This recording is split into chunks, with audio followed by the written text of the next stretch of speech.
a lot, ever since I talked about this in the last video on how they were willing to offer Paul George a 4-year max extension.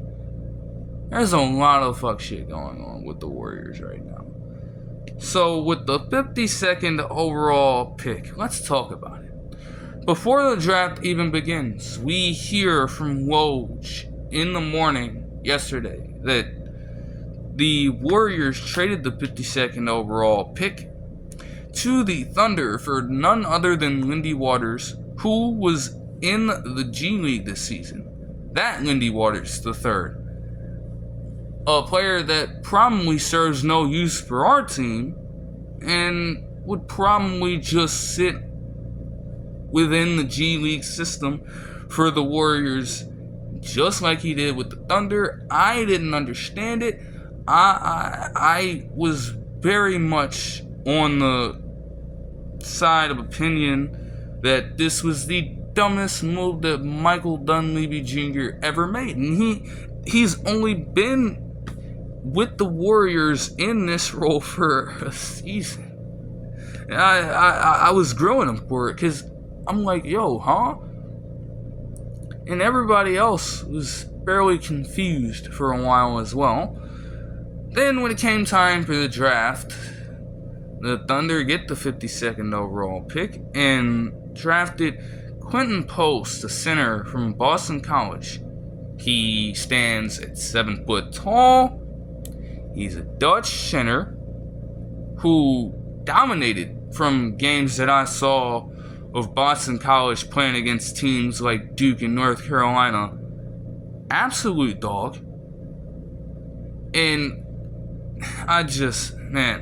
that's the guy. I'm looking at the draft and I'm sitting there like, that's the guy the Warriors could have drafted. You know you need a big man.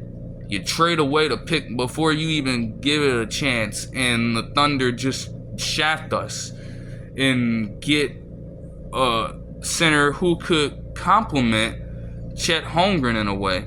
Have Chet Holmgren play power forward truly and get a player with a little more weight to him in the paint. Just bang players down low. Like, this is how you do us? Sam Presti's just to go to this shit. This is why he's one of the best GMs. But then craziness ensued. His draft rights were traded to the Portland Trail Blazers later on. And then something rolled around in all the heads of the Warriors members of the front office. They're like, oh, that's who we drafted. Hey, look here. We can get this guy. We can get him. Hold on. Let's try and see what we can work with here.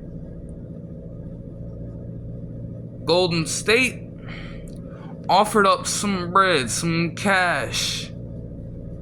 And the Blazers, who over the past couple seasons, they have consistently traded with the Warriors for whatever reason, and the Warriors just always seem to win. And they get the draft rights to Quentin Post back.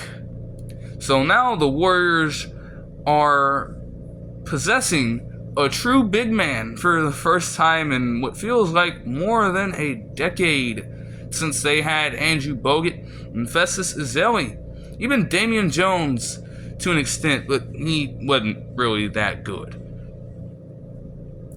And those who were not following this you will never know that the 52nd overall pick was literally traded 3 different times in a single day. The Warriors initially had the pick anyways. The most unorthodox roller coaster ride you will ever see from NBA player movement. They end the very day with the pick they started out with. That is something. That is truly something.